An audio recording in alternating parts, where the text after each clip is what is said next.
Hello नमस्कार दोस्तों, कैसे हैं आप सभी। एक बार फिर से आप सभी का स्वागत है आपके अपने यूट्यूब चैनल प्रॉफिट स्टडी में। तो आज की इस वीडियो में हम देखेंगे कि आपका railway ALP assistant loco pilot बनने के लिए आपको क्या क्या योग्यता आपके पास होना चाहिए, कौन कौन सा क्वालिफिकेशन आपके पास होना चाहिए। और उससे भी ज़्यादा जो ज़रूरी है, क्योंकि बहुत सारे कैंडिडेट को नहीं पता होता है कि आरटीआई का कौन सा ट्रेड अगर हम करेंगे तो हम रेलवे एएलपी का असिस्टेंट लोको पायलट का फॉर्म भर सकते हैं और रेलवे ड्राइवर बन सकते हैं। तो आज की इस वीडियो में हम पूरा डिटेल से जानेंगे कि वो कौन सा 12 ट्रेड है और 12 ट्रेड में से आपको एक अगर आईटीआई का ट्रेड है आपके पास तो ही आप यहाँ पे एएलपी का फॉर्म भर सकते हैं, अन्यथा आपको भविष्य में मौका नहीं दिया जाएगा। अगर आप भी सोच रहे हो एएलपी का फॉर्म भरने के लिए, असिस्टेंट लोको पायलट का फॉर्म भरने के लिए, तो वीडियो के एंड तक बने रहिए, सारी इंफॉर्मेशन आपके पास होगा। तो चलिए वीडियो की शुरुआत करते हैं। उससे पहले जो लोग भी चैनल पे फर्स्ट टाइम है सब्सक्राइब नहीं किया, सब्सक्राइब करके बेल बटन ऑन कर लीजिएगा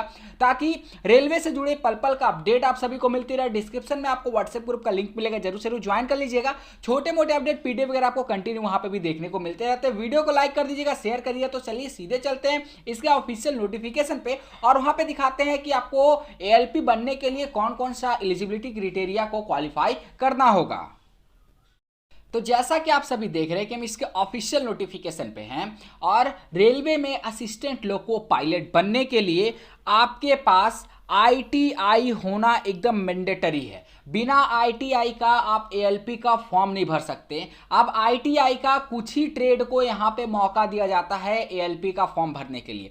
बिल्कुल आप सही सुन रहे हैं। कौन कौन सा ट्रेड है, टोटल यहाँ पे 12 तरह के ट्रेड वाले कैंडिडेट फॉर्म को अप्लाई कर सकते हैं। अगर उन 12 ट्रेड में से एक ट्रेड भी अगर आपका है उसमें से तो आप यहाँ पे एएलपी का फॉर्म भर सकते हैं। तो जैसा कि आप सभी देख सकते हैं कि असिस्टेंट लोको पायलट जिसमें आपका ग्रेड पे रहता है लेवल 2 के तहत, ग्रेड पे आपका 1900 रहता है। ठीक है, अभी हाल ही इसका वैकेंसी आया था जीडीसी का, जो जनरल डिपार्टमेंटल का वैकेंसी होता है, उस वैकेंसी का क्वालिफिकेशन जो दिया हुआ है, क्योंकि एएलपी के लिए सारा क्वालिफिकेशन सेम रहता है, चाहे आप डिपार्टमेंटल एग्जाम दो या फिर अदर एग्जाम दो, सारा में आपको क्वालिफिकेशन सेम ही देखने को मिलता है। अब बात करते हैं कि इसका देखिए आपको मिनिमम एजुकेशनल क्वालिफिकेशन इसमें क्या बोला गया है, ध्यान से सभी समझने का कोशिश करिएगा। सबसे पहले आपके पास आप 10th पास होना चाहिए, वो तो कंपलसरी है। बिना 10th पास हुए आप आईटीआई नहीं कर सकते यहाँ से। ठीक है, अब बात करते हैं कि आईटीआई का कौन कौन सा ट्रेड यहाँ पे एलिजिबल है, कौन कौन सा ट्रेड वाला कैंडिडेट फॉर्म भर सकता है, कौन कौन सा ट्रेड वाला कैंडिडेट एएलपी के लिए एलिजिबल होगा।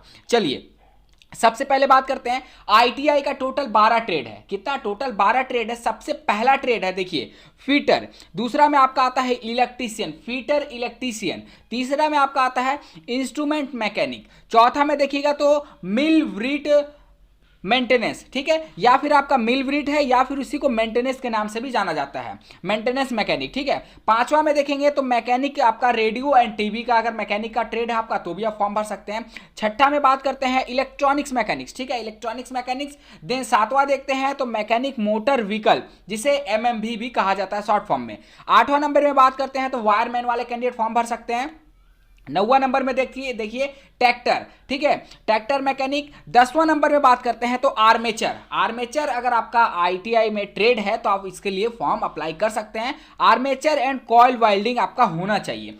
11वां नंबर में बात करते हैं तो मैकेनिक डीजल। ठीक है, और 12वां नंबर में बात करते हैं तो हीट इंजन वाले कैंडिडेट फॉर्म अप्लाई कर सकते हैं। तो ये टोटल आईटीआई के 12 ट्रेड थे, जिसमें अगर आपने आईटीआई किया है तो आप एएलपी का फॉर्म अप्लाई कर सकते हैं, एएलपी बन सकते हैं। अगर इन 12 ट्रेड में से अगर आपका आईटीआई नहीं है, 12 ट्रेड में से अगर आपने आईटीआई नहीं किया है तो आपको भविष्य में रेलवे का एएलपी का फॉर्म भरने का मौका नहीं मिलेगा। देखिए जितने भी न्यू कैंडिडेट हैं, ठीक है, जो अभी रिसेंटली 10th पास किए हैं, ठीक है, या फिर पहले 10th पास कर चुके हैं, आईटीआई करने के बारे में सोच रहे हैं और उनका मेन जो लक्ष्य है, मेन जो गोल है वो रेलवे ही है, रेलवे में एएलपी में ही जाना है, तो ये 12 ट्रेड में से आपको एक ट्रेड में आईटीआई करना होगा। अगर ऐसा आप नहीं करते हो तो आपको यहाँ पे इसका फॉर्म भरने नहीं दिया जाएगा, क्योंकि आप एलिजिबल ही नहीं होगे तो फॉर्म कैसे अप्लाई करोगे। तो जितने भी फ्रेशर कैंडिडेट हैं जो आईटीआई करने के बारे में सोच रहे हैं, इन 12 ट्रेड में से एक ट्रेड में ही आपको आईटीआई करना होगा अगर आप एएलपी का फॉर्म भरना चाहते हैं तो। ये सिर्फ एएलपी का बात कर रहे हैं। अगर बात रहा कि टेक्नीशियन का, तो टेक्नीशियन में सभी ट्रेड वालों को यहाँ पे मौका दिया जाता है, क्योंकि 12 ट्रेड से ज़्यादा ही उसमें ट्रेड ऐसे रहते हैं जिसमें बहुत सारा ट्रेड आपको ऐसा भी देखने को मिलेगा जो आपका एएलपी में एलिजिबल नहीं है, पर वहीं टेक्नीशियन में बात करेंगे तो वहां पे एलिजिबल है। ठीक है, तो एएलपी में बहुत ही सर्टेन मतलब 12 ट्रेड को ही मौका दिया जाता है हर बार, पर टेक्नीशियन में ऐसा देखने को नहीं मिलता है। टेक्नीशियन में जितना भी ट्रेड है अधिकांश ट्रेड को आप मौका दिया जाता है। अधिकांश ट्रेड से अगर आप बिलोंग करते हो तो आप टेक्नीशियन का फॉर्म जो है अप्लाई कर सकते हो। तो चलिए आज के लिए इतना ही। बाकी आपका आईटीआई आपने किस स्टेट से किया हमें कमेंट बॉक्स में कमेंट करके जरूर बताएगा। इससे रिलेटेड आपके मन में जो भी डाउट होगा हमें कमेंट बॉक्स में कमेंट करके बताएगा। आज के लिए इतना ही। चैनल पर अगर फर्स्ट टाइम है सब्सक्राइब नहीं किया सब्सक्राइब करके बेल बटन ऑन कर दीजिएगा ताकि रेलवे अप्रेंटिसशिप का पल पल का अपडेट आप सभी को मिलती रहे। तब तक के लिए जय हिंद जय भारत।